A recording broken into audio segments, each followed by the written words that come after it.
El liderazgo masculino está bajo ataque. El movimiento LGBTIQ+, el feminismo radical, la ideología de género y también las corrientes de psicología secular mantienen un constante cuestionamiento al rol del hombre en la sociedad, a su masculinidad, a su liderazgo. Han llegado a catalogar la masculinidad misma como tóxica. Estas ideas que se han venido intensificando desde los años 60 han venido socavando la identidad del varón. Han venido convenciendo a la sociedad y peor aún, al mismo hombre, convenciéndolo de que su liderazgo ya no es útil, de que su liderazgo no es necesario o que su liderazgo es peligroso por naturaleza. El objetivo de estas corrientes es que el hombre abandone su verdadera esencia, que el hombre abandone el diseño original que Dios le dio desde la creación. Es como si trataran de convencer al león, al rey de la selva, que abdicara su lugar, su rol de protector dentro de la manada, cediera a su lugar, porque su fuerza es intrínsecamente peligrosa, queriéndolo domesticar hasta convertirlo en un gatito.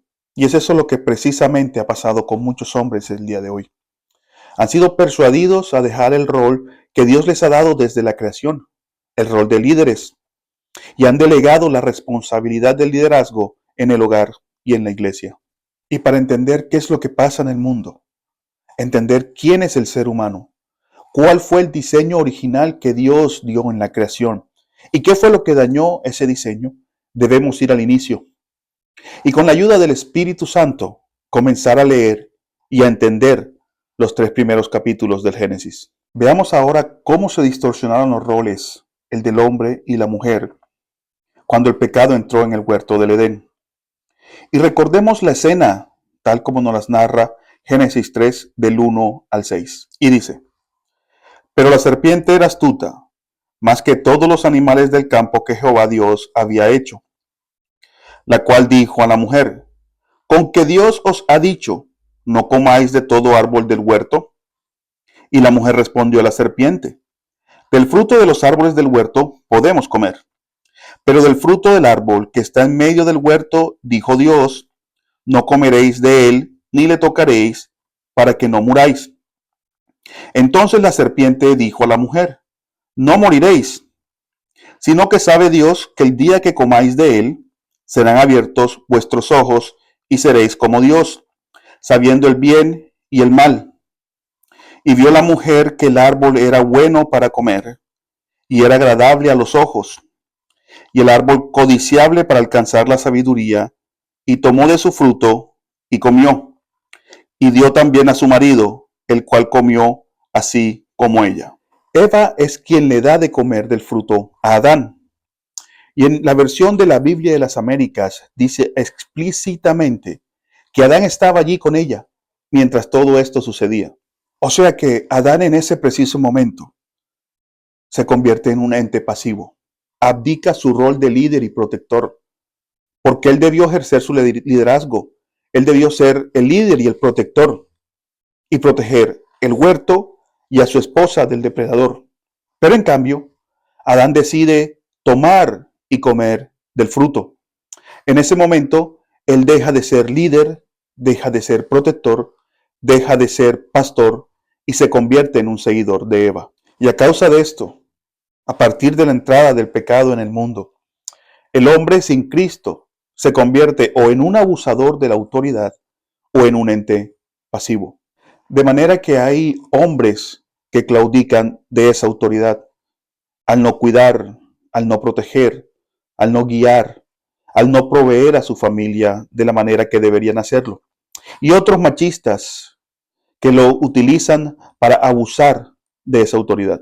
Ahora bien, no solo el hombre hereda las consecuencias de esa distorsión como la pasividad o el abuso de autoridad, sino que también la mujer es acreedora a consecuencias. Y eso lo vemos en Génesis 3:16, que dice: A la mujer dijo, este es Dios diciéndole a la mujer, multiplicaré en gran manera los dolores en tus preñeces. Con dolor darás a luz los hijos, y tu deseo será para tu marido, y él se enseñoreará de ti. Dios, en la última parte del versículo que acabamos de leer, le dice a la mujer: tu deseo será para tu marido y él se enseñoreará de ti. Eso quiere decir que va a haber una lucha de voluntades entre el hombre y la mujer. Eso quiere decir que la mujer va a querer controlar, enseñorearse, tomar control del hombre. Pero por diseño divino, el hombre será quien gobierne. Miremos un detalle que tiene este versículo en relación con Génesis 4:7. La palabra enseñorear que se utiliza ahí en hebreo es mashal. La misma palabra que se utiliza en Génesis 4:7 cuando Dios está hablando con Caín y le dice, ¿por qué estás enojado? Cuando le dice que el pecado está a la puerta y le desea, pero que él debe enseñorearse, que él debe tener dominio sobre el pecado. Esa misma palabra es mashal. Es decir, que si tú desobedeces la ley de Dios, el pecado está a la puerta y te controla. El pecado está en la puerta acechándote. Y una vez tú desobedeces la ley de Dios, el pecado te controla. Pero si tú decides obedecer a Dios, tú vas a subyugar, tú vas a tomar control y dominio sobre el pecado. De la misma forma, Dios dice que la mujer ya no va a someterse tranquila y voluntariamente al liderazgo del hombre, sino que ella va a tratar de controlarlo. Como consecuencia, esta lucha de voluntades entre el hombre y la mujer queriendo controlar al hombre, el hombre claudicando de su autoridad o abusando de ella, dio inicio a lo que hoy la sociedad llama la guerra de los sexos, la cual empezó en el huerto del Edén, no en los años 60 con la ideología del feminismo. Ya que hemos visto cómo se distorsionaron los roles desde la entrada del pecado en el mundo, veamos ahora la igualdad del hombre y la mujer desde la creación. Y lo primero que debemos dejar claro es que el hombre no es superior a la mujer. La mujer no debe sentirse inferior al hombre, porque el hombre y la mujer son iguales en valor, en dignidad, en honor. Y si no, veamos lo que nos dice Génesis 1 del 26 al 28. Entonces dijo Dios, hagamos al hombre a nuestra imagen, conforme a nuestra semejanza, y señoree en los peces del mar, en las aves de los cielos, en las bestias, en toda la tierra y en todo animal que se arrastre sobre la tierra. Y creó Dios al hombre a su imagen. A imagen de Dios lo creó, varón y hembra los creó. Y los bendijo Dios y les dijo, fructificad y multiplicaos, llenad la tierra y sojuzgadla, y señoread en los peces del mar, en las aves de los cielos y en todas las bestias que se mueven sobre la tierra. Ahora pongamos estos pasajes en su contexto. Dios por medio de su palabra crea los cielos, crea la tierra, crea la luz, la separa de las tinieblas, hace que la tierra produzca vegetación, crea la luna, crea el sol, crea las estrellas, y en el quinto día comienza a crear los animales según su especie. Y llegamos al sexto día. En el sexto día Dios crea al hombre. Acabamos de leerlo. Crea al hombre varón y hembra, según su imagen y semejanza. Ahora, préstenle mucha atención a este detalle. Dios crea a los animales según qué, según su especie, pero al hombre lo crea a su imagen y semejanza. Pero, ¿qué quiere decir eso? Eso quiere decir que Dios nos comparte sus atributos comunicables, como el amor, la misericordia, la bondad, la santidad, pero lo hace hasta cierto punto. Porque esos atributos que Dios nos da a nosotros son añadidos a nuestra persona. Pero en Dios esos atributos son de Él, son su naturaleza. Esos atributos es Dios mismo, es lo que es Él. Y al igual que en la Trinidad hay tres personas en perfecta armonía, como son el Padre, el Hijo y el Espíritu Santo, con características personales que los hacen personas. De igual forma, Dios creó al hombre dotándolo de estas características personales, como lo son autoconciencia, intelecto, para que el hombre pueda pensar y razonar lógicamente, emociones, voluntad, una naturaleza espiritual para que el hombre pueda relacionarse con Dios. De modo que el hombre no es ningún animal irracional que evolucionó, no. El hombre fue un ser creado por Dios. Pongámoslo de esta manera. El propósito de la creación es la gloria de Dios. Los animales glorifican a Dios de forma pasiva, existiendo según su diseño. Y el hombre glorifica a Dios de forma activa, por medio de la adoración voluntaria, por medio de la obediencia y de la santidad. Ahora pasemos a definir qué significa ser hombre, qué significa ser varón. Primero que todo, ser hombre no tiene nada que ver con la fuerza física o con ser machista. El machismo, al igual que el feminismo, son imágenes distorsionadas del diseño original de Dios, imágenes que han sido construidas desde el punto de vista social con estereotipos culturales. De modo que ser hombre se trata del carácter espiritual, de cómo ese hombre asume sus responsabilidades. El hombre bíblico, el líder siervo, es aquel que efectúa, que lleva a cabo un liderazgo sacrificial, que moldea a Cristo mismo, que no busca dominar, tomar el control o liderar de forma egoísta, que al contrario, ama, sirve, protege, provee y guía a su familia. Ahora, ¿qué significa ser mujer? Primero que todo, la mujer es el complemento perfecto e indispensable del varón. La mujer bíblica es la ayuda idónea del hombre, tal como lo dice Génesis 2:18. Es la mujer que ha entendido que, al igual que el hombre, porta la imagen de Dios. Es la mujer que ha entendido que es igual al hombre en valor, en dignidad, en honor, que ha entendido su rol de soporte, de edificación, de fortaleza, enfocada en dar vida, en nutrir, en preservar relaciones, que ha tomado la decisión voluntariamente de someterse a la autoridad de su marido. Mis hermanos, el hombre y la mujer fueron creados los dos a imagen de Dios. Es decir, que la mujer, al igual que el hombre, porta la imagen de Dios. Por ende, tienen el mismo valor. Veamos ahora el rol del hombre como líder, como cabeza de hogar. Y para entender mejor los roles del hombre y de la mujer, tenemos que mirar a Cristo. Tenemos que mirar a la Trinidad. Vayamos a Filipenses 2 del 5 al 8. Haya pues en vosotros este sentir que hubo también en Cristo Jesús, el cual, siendo en forma de Dios, no estimó el ser igual a Dios como cosa a que aferrarse, sino que se despojó a sí mismo, tomando forma de siervo, hecho semejante a los hombres, y estando en la condición de hombre, se humilló a sí mismo, haciéndose obediente hasta la muerte y muerte de cruz. Este pasaje nos muestra que hay una sumisión entre partes iguales. Recordemos que la Trinidad son las tres personas, un solo Dios, Padre, Hijo y Espíritu Santo, los cuales son iguales en deidad. Ninguno es mayor que el otro, ni el Padre es mayor que el Hijo, ni que el Espíritu Santo, ni el Hijo es mayor que el Padre, ni el Espíritu Santo, y el Espíritu Santo no es mayor que el Padre, ni que el Hijo. Es decir, el Hijo se somete al Padre no porque el Padre sea mayor que el Hijo. Se somete a Él porque dentro de la economía trinitaria, dentro del plan de salvación, dentro de la historia de la redención, las tres personas de la Trinidad tienen roles diferentes. De esa misma forma, el hombre tiene el rol de ser líder de cabeza de hogar y la mujer es la que sigue al hombre, es la que se sujeta al hombre.